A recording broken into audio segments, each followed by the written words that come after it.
YouTube family, it's your girl Leah, back again with another video, and today's video is a little different for me. It's a little ruffling feathers of me, but I could not sit back and be quiet when I see so much going on in the community that I feel like needs to be spoken upon. What I mean is I want to speak on the African American woman influencer. Now, I can't speak from any other area because what I know is being an African American and also being a content creator on here. So I felt like I needed to speak up on some things. Now, a little bit of housekeeping before I get into today's video and discuss a few topics, some things that I feel like are going to get brought up, and I wanted to address them right off of bat. One, I know I'm not the biggest channel out there in terms of both views and subscribers. My channel is not huge, so it could be like, well, why is she even saying this? Her channel is not the biggest channel. What does she expect? Your views and your subscribers, huge things, very important, but are not the biggest thing when it comes to this game of influencing and this game of engagement. And I'll get into that later on. You'll see an example of what I mean when I say it's not the hugest thing when it comes to that. Two, I know if you follow me for a while, you know I'm not looking to be a full-time influencer. I'm not looking to be a full-time content creator. I'm never going to quit my day job. This is a hobby for me. I love doing this. It's a hobby for me, which I can't deny does make me a little bit of coin, but for me overall, the game for it is me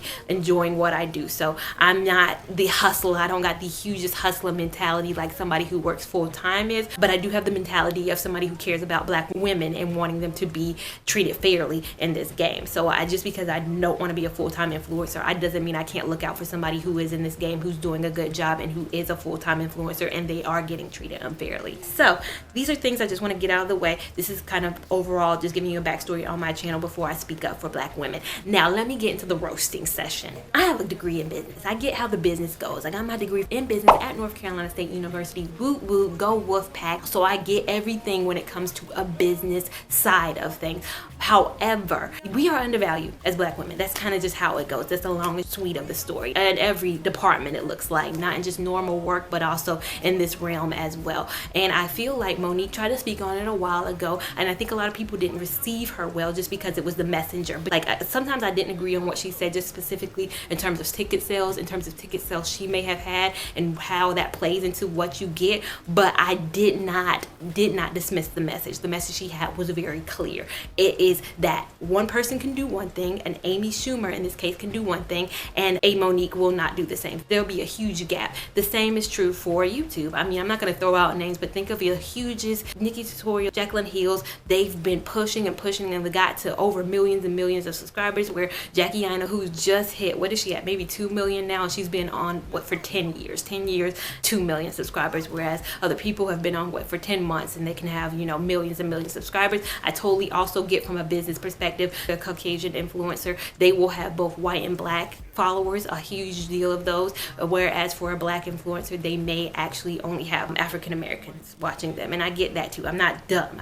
I get that her growth is a little bit slower just because her audience may be a little bit different, but there is a gap. Her influence doesn't change though, and I'm using her as an example, but I know sisters getting paid, but I'm just using her as an example of what I mean when I say that there is a discrepancy in kind of how things are viewed. I spoke on the book Influencer recently as one of my August favorites. I read this book and I loved it, but as I got towards the end of the book, I started realizing they use examples of a lot of influencers in here, and I can't help but notice a lot of the influencers are not African Americans. There are some mixed race influencers, there's some Asian American influencers, there's some Caucasians, a lot of Caucasian influencers, maybe Hispanic American influencers, but there are not as many of just African American influencers in this book, which I get it. Again, we are a minority, but again, it goes back to the fact that our dollar isn't in the minority. Look at any beauty supply store you go to, look at any store that you go to that has foundations. You sometimes can't find the dark foundation because they're so sold out. You sometimes can't even check out. It's a 10-minute wait at the checkout at your beauty supply store because it is so packed with people. We have coin. African American women have coin. We like to spend coin. Overall, there should be more examples kind of the influence that African American women have, just not just in this book, because this is just one book and it's written by African American woman. Now I'm going to step back and go to hair because that's where I am kind of in the field I'm in. I can't speak too highly on beauty because I'm not in the beauty industry, but I can see with my own eyes that there are like 5 black beauty influencers. We got the Jackie Annas, we got the Makeup Shaylas, we got the Alyssa Ashleys, and who else we got? It's like the ones. There's the main ones, and there are so many others. I watch at least 10 reviews before I buy any product, and some of them are Makeup Shayla and Jackie Anna's reviews, but there's so many other people who they've influenced me too, and they are not given the same kind of level of credit as other influencers. I have so many people come up to me and say they bought the Free Tress Beach Curl, they bought the main concept, they bought this hair because of me. I'll insert comments just throughout so you can just see. I get a lot of comments, and just in my Instagram DMs too. I bought this because of you, and that warms my soul so much because I spend my own coin on these hairs. I present them to you, and you guys have bought them because of me. I'm saying thank you, and main concept and Free Tress are saying cha-ching, yes, we won, we got them, we did this. Thank you, Leah. We didn't ask you to do this, but you did it. Now I get it. It's on my own. I decided to make videos. I did it because at the end of the day I was going to wear these hairs regardless if I had a camera on or not. I just decided to film it, and I had a voice, and somehow that voice influenced you guys out there. What really prompted me to make this video is I was just approached by a brand, a crochet hair brand company at that. High regards. It's not like a mom and pop shop. This is a high level crochet hair brand company to do a collaboration. They said YouTube collaboration in their title. They were like, hey, we would love to collaborate with you in terms of working with you in a crochet hair. I was like, oh yeah, absolutely, I would love to. And I've never done any sponsored content for crochet hair, but if you approach me, of course I'm going to ask that you reach out to me. I didn't reach out to you, so you reached out to me. Oh yeah, definitely, I'll do it. I gave a rate that was very low, minuscule in the large scheme of how much they would make. It's probably, I'm not even gonna wrap myself out for how low it is, but it was extremely low in terms of the rate that they wanted. And they were like, I mean, this is our first time working together. We would actually just like to send you the hair and see how it goes from there. And then I was just, when I get upset, I will go in and I just let them have it. This is our first time working together. Yes, it would be our first time working together. But have you checked out my channel? I have 3 videos on my channel wearing your hair with money that I spent on the hair myself. All 3 videos combined have over 30,000 views on them. Spent my own coin. Over 1,000 likes combined on all of the videos that I've done. Like, I've tried several different hairs, reviewed them several different times, spent my own coin on this. I've done all this work, and you want me to do this for you guys for some free hair. And again, crochet hair is synthetic. Let's remember that. Let's remember that 5 packs at $4.99 a pack is about $25. So they're spending $25 on me, and they probably already know that I've done videos for them in the past, but they're like, she's just done it for free hair anyway, so let's just give her free hair. That's what they want. That's what they want, just free hair. We can give her free hair. The issue isn't that you are offering me free hair. That's not the issue at all. The issue is the fact that you are asking me to interrupt what I've been doing. I have a list of crochet hairs that I want to try in order that I want to try them that leads me all the way down to 2020. I have hairs planned out for a while. So you want me to, one, disrupt what I have going on, to review a hair for you, a hair that I wasn't even thinking about reviewing, but you guys want me to review this hair for your company, spend my time installing the hair. Crochet hair isn't like a wig. You have to braid your hair down, then crochet the hair in, film for you guys. You guys want me to then market that video after I post that video. And then you guys also, I work full-time. So on top of all that, me working full-time to do all this for hair that I have proven in the past that I will spend my own coin on doing.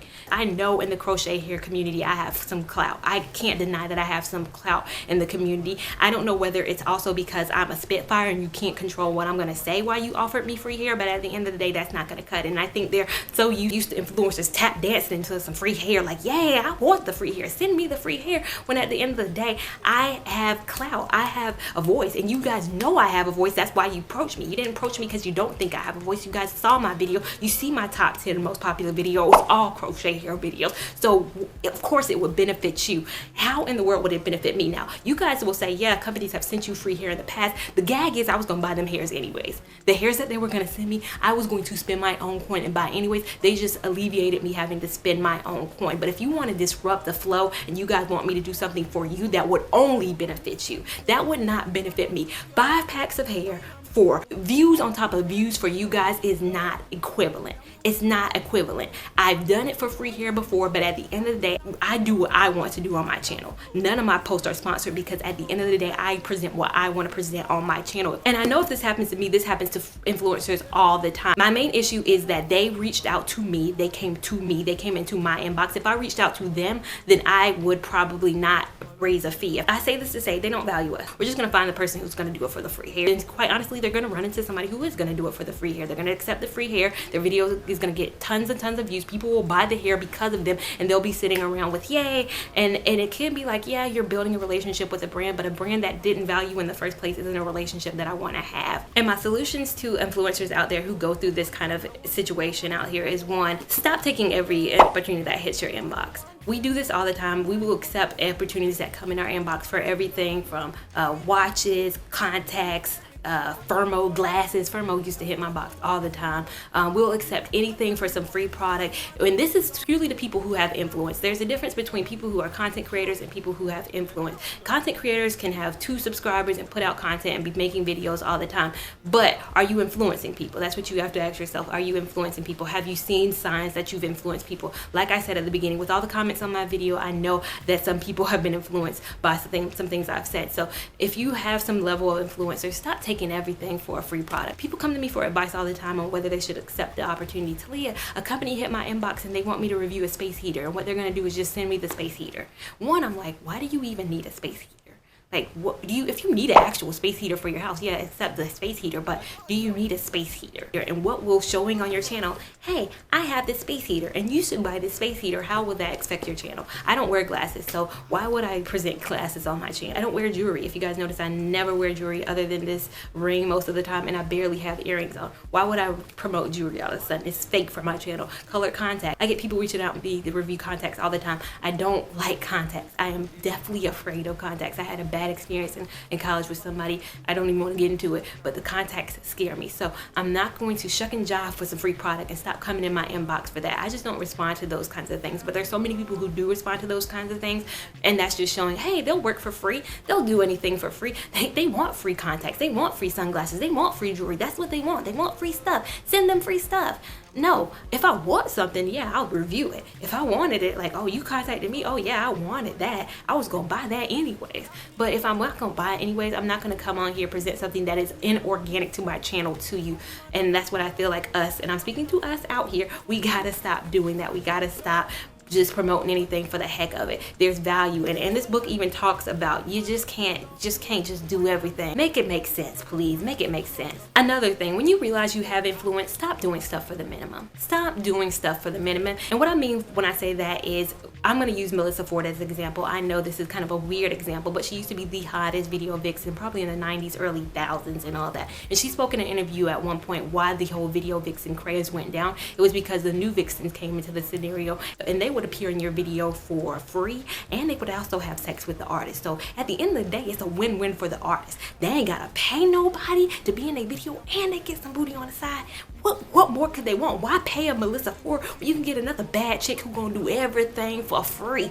Why would you even do that? And that's why there was a decline in the vixen. I'd say in this scenario, I know I'm the worst person to speak on because I'm pretty much like the vixen. I'll review some hair. A company won't have sent it to me. I'll have spent my own coin on the hair, and they're getting free promotion. So at the end of the day, I know it's a win-win for the company, but for me, it's a me thing. I would wear these hairs without having a channel. I just happen to film it. And also, like I say, sponsored content sometimes comes with rules and regulations that I'm not okay with putting up with. I'm not trying to mess up anybody's bag, and I'm not trying to like call out anybody, but at the end of the day, a lot of times sponsored videos come with all they want you to do is install the hair. That's all they want to see. If it's a wig, they want you to see you put the wig on. They just want you to talk about it, how you liked it when the first 10 minutes of wearing it, and then they want you to move on. Don't discuss the hair. Don't talk about it in length. Install, let the audience see how it looks, and then move forward. That's all they want you to do. With me and my content, if you know my content and my channel, that's just not how I do. The way I feel about a hair the first day, oh yeah, I installed the hair. It's pretty on this very first day that I had it in.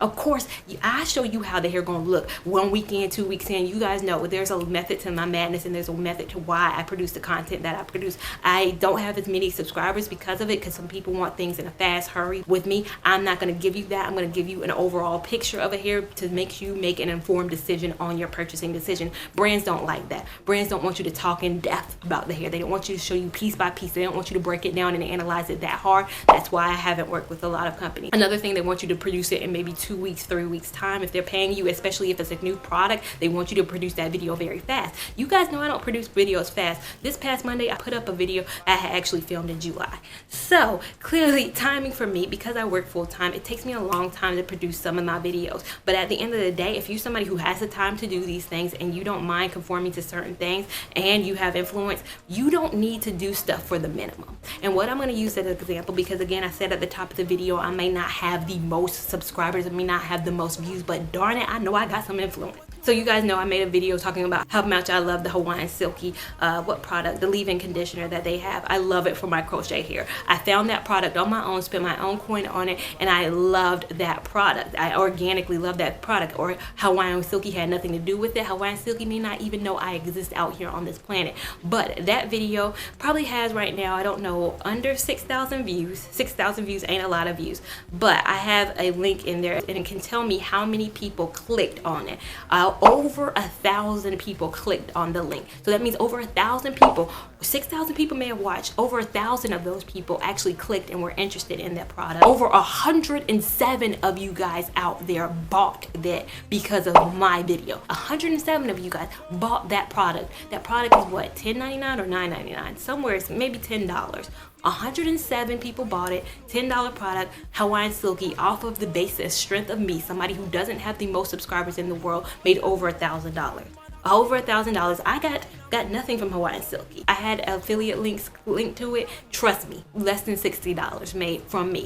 Hawaiian Silky, $1,000. Hawaiian Silky and me have no relationship. That's why I say at the beginning, subscribers and views don't fully, not to say they don't matter, but at the end of the day, you can have huge amounts of influence and you can still be profitable. So that's what the company at the end of the day who approached me don't know. At the end of the day, yeah, my views and subscribers cannot be up there. Your video may only get 10,000 views with me, and that might not be a lot, but at the end of the day, you've made a bag from it. You've made some kind of residual, and at the end of the day, I'm left with a hair.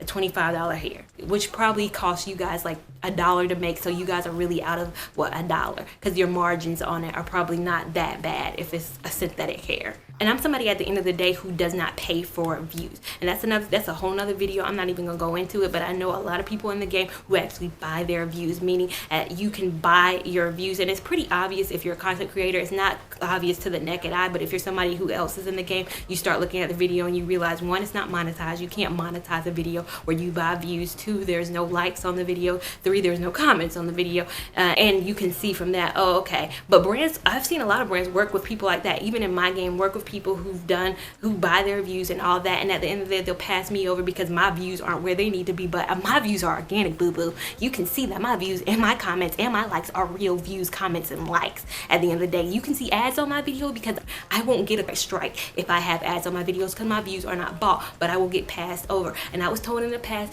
but be quiet. You don't need to speak out on people buying views. That's their business. They can do what they want to do. But at the end of the day, when it affects me and I look like somebody who doesn't get a lot of views or subscribers, I organically get mine. My support is real. My Instagram likes are real, from real people. They are not from robots. You can click on them and they have real faces and they have real human beings. So at the end of the day, I don't want my influence to be discredited because I don't have what looks to be the big thing out there. So that was kind of a long way to elaborate on point number 2, but point number 2 was overall, see you have influence. If you need to see what clicks, there's apps that you can use, there's sites that you can use that can track your clicks, even if you don't affiliate link them, so you don't make money from the clicks, you can still see who clicks things. So you can get an idea of your level of influence and how many people are actually looking at stuff because of you. And my last point is, don't be afraid to pull back from these brands and to speak up on things. Like, don't feel like you're burning bridges. I know this book, it really speaks. I keep going back to influencer because there's some things I agree with, some things I don't agree with, but again, I don't come from a mindset of somebody who's trying to do it full time, so I get it. But don't be afraid to speak back to this brand. I burn bridges all the time in my videos where I trash a crochet hair, but at the end of the day, don't come to me with something and you haven't done your proper research on this. I think people are, again, used to us just taking up for some free hair. All they want is some free hair. Send them some free products. We gonna get a lot of views, but send them some free products. Send them the whole Diva Curl line, the whole Camille Rose line. They gonna get us some views. That's free marketing for them. Companies love us now. Love us now because that we can get them the free marketing that they ain't gotta pay for no more. They ain't gotta pay for models. They ain't gotta pay for ads. They don't have to be in your Ebony magazines or your Essences anymore, because what? We'll do it for free.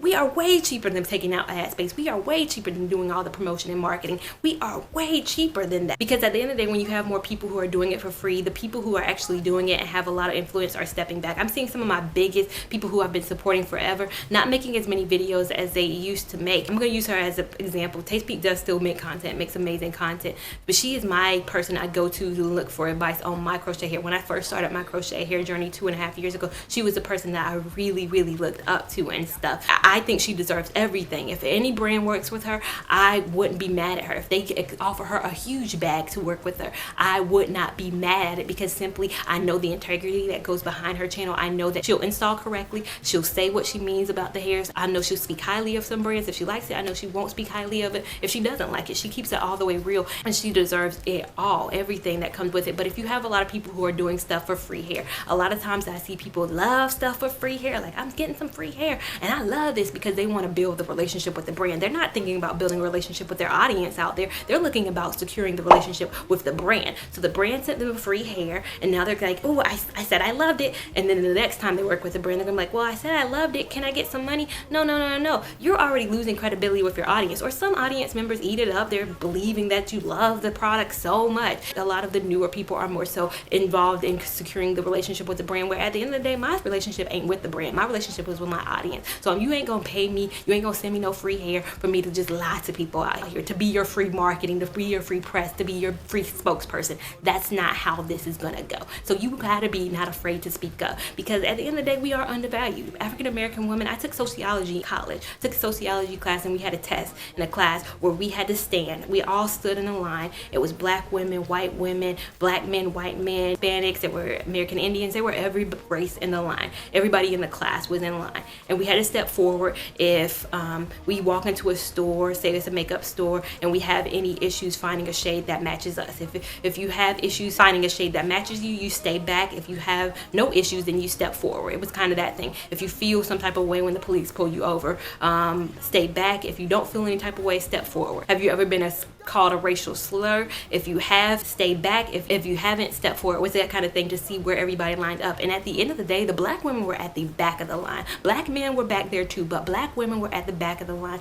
I was shocked too. I was shocked my darn self, because I was behind even some black men, and I was like, I thought I had an idyllic life. I thought I was out here living the dream. I didn't know we was that undervalued. I didn't know we was that bad. It taught me quite a lesson at that point. And from then on, I've just been more noticing of it. And I've been noticing of it, especially since I've been in this influencer game for the last 2.5 years, how undervalued we are. But I've also been using my business mind and being like, hey, we're making them a lot of money. We're doing a lot for them, and it seems like we're not getting the same in return. I work in HR. A lot of you guys know I work in HR, I work in recruiting, and I go to a lot of diversity and inclusion events out there. And in my real life, I fight for diversity and inclusion. So why would I not fight for diversity and inclusion in this space? So I say that to say, just be aware. There's discrepancies out there. Be aware if you are new to the space and you're joining the space. Be aware of how you present out to people. Be aware to be part of the solution and not a part of the problem. I know sometimes I'm a part of the problem. I know I'm doing a lot of stuff for free, but at the end of the day, don't use me as an example.